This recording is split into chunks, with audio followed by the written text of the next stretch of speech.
Hello and welcome back to another video. Today we're doing a league guide for one of the most underrated and in my opinion one of the most fun leagues on FIFA, the Australian First Division, also known as the A League. I decided to do a league guide because I haven't done one for a while and I'm going to be making quite a lot for FIFA 23, so I thought this would be a good warm-up and a good practice to make sure I can still do them. As always, we're going to have a look at some of the clubs you can use. I've also got some ways to keep it fun specifically for this league. I've got some records that you can aim for if you want to try and challenge yourself, and of course we've got the official league rules and a couple of other things if you want to try and make your save more realistic and a bit more fun. Let's get started with who you should use, and I've split the league up into 3 different tiers. We've got the easier clubs to use, so this would be Sydney FC and Melbourne City. They have the best squads in the league by far, and I think they have some of the most well-known players as well. People like Adam Lafondra used to tear up the Premier League when he played for Reading, and he's still doing it in Australia right now. One of the things you don't have to worry about when you're playing in Australia is transfer budgets. Every single team has the exact same budget of £2 million. Of course, this does make it a little bit more fair. No matter which team you pick, you're going to have the same transfer budget, but it does also get rid of some of the advantage playing one of these easy clubs would have on the rest of the league. The medium level clubs, in my opinion, are Wellington Phoenix and Brisbane Roar. So Wellington Phoenix have a good squad. They're not quite as good as Sydney and Melbourne, but one of the most interesting things about them is they're not actually Australian. They're from New Zealand. So they're playing from a different country than the one they're in, something that I find really interesting, and I'll always recommend a team that does this if I can in one of my videos. Brisbane Roar are one of the fallen giants of the Australian A League. They got back-to-back winners titles in 2011 and 2012, but since then they haven't really done too much. They're one of the worst teams on FIFA 22, so it could be a good challenge for you to try and bring them back and get them a 3rd title. The worst team by far and the hardest club in the A League is going to be the Central Coast Mariners. Not only do they have a terrible squad, they've got very little potential in their squad, and they've also got that tiny $2 million budget that every single team has. If you want to try and do a youth only or bring them up using cheap players, then the Central Coast Mariners are definitely the save for you. If you're not interested in using a real team, I have also got a create a club idea. I personally recommend you try and build the Wollongong Wolves. In real life, the A-League is actually planning an expansion. There's been applications with teams from Auckland in New Zealand, Tasmania, of course, the big island, and Canberra, the capital city of Australia. But in my opinion, the Wollongong Wolves are probably the most likely team to get an expansion slot. They play in an all-red home kit and an all-white away kit, and they did actually try and join the A-League all the way back in 2005.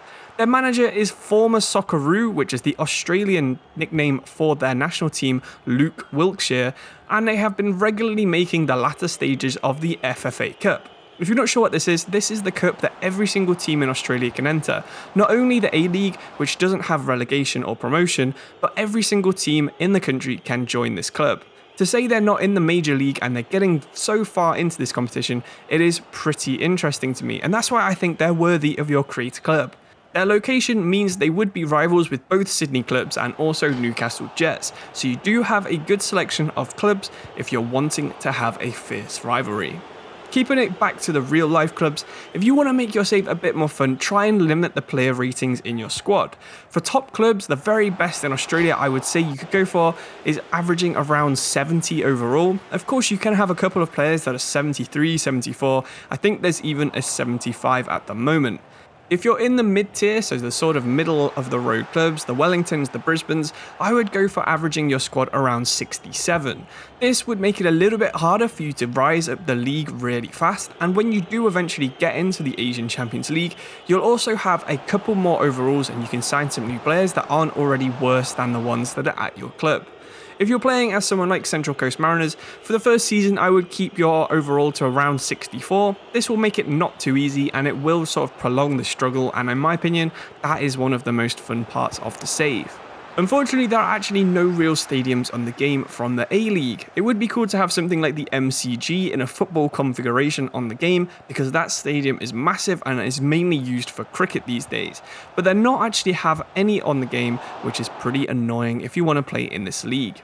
If you're looking for a challenge, some records you can try and aim for could be the all-time top scorer, which Besart Berisha has with his spells at Brisbane Roar, Melbourne Victory and Western United.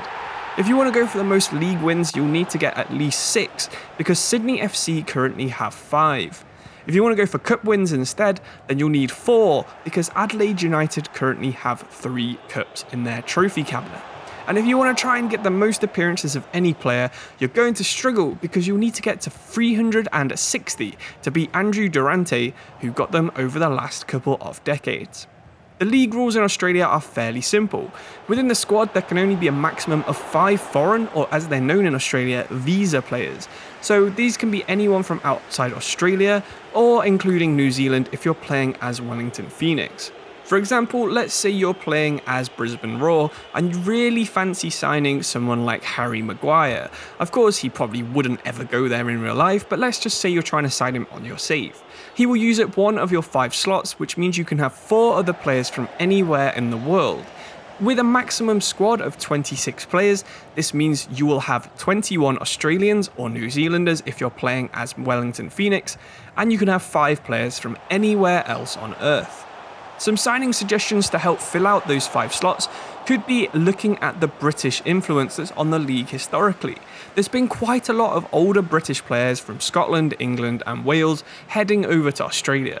Not only is there the common tongue of speaking English, but it is actually a really nice place to live in Australia, so any older British player could head over to the A League.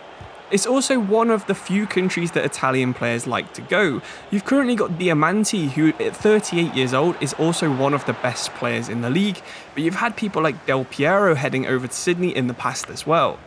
Lots of other Asian players do like to go to Australia, not just Australian players. You'll see there's quite a lot of Japanese players in the league already, but also have a look at China, and of course New Zealand should be another area that your youth players are being signed from.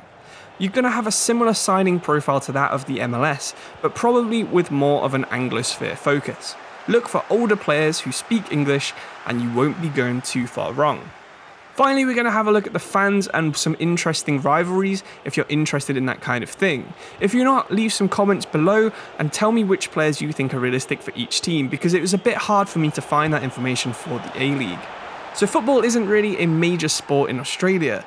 Cricket and Aussie rules both have a lot stronger support, but the most historic rivalry in Australia is between Sydney and Melbourne Victory, with the 2 largest cities in the countries also having a history of rivalry in both cricket and Aussie rules. Melbourne Victory versus Adelaide United is also widely considered to be one of the best rivalries in the A League. The rivalry's only really been around for 15 years though, with the clubs having a rivalry sparked by playing in the A League Grand Final in both 2007 and 2009. Beyond this, Melbourne and Sydney derbies do exist, with both of these cities having 2 different clubs, but there is no real strong fan culture in the A League. There's nothing like ultras in Italy or the hooligan movement in the United Kingdom. Hopefully you've enjoyed this video and you've learned something a bit more about the Australian A League, and I really do hope you will give it a go. It's a super fun league. You can use almost any player you want as long as they're sort of aging, and that does open you up to quite a few good players. Maybe have a look at my failed Wonder Kids video, because you could sign someone like Bojan or someone like Alex Pato and they would realistically head over to Australia and be good additions to your squad. Thank you all for watching. Hopefully you enjoyed the video, like it if you did, subscribe if you want to see more videos like this for FIFA 23, and I'll see you very soon. Thank you and goodbye.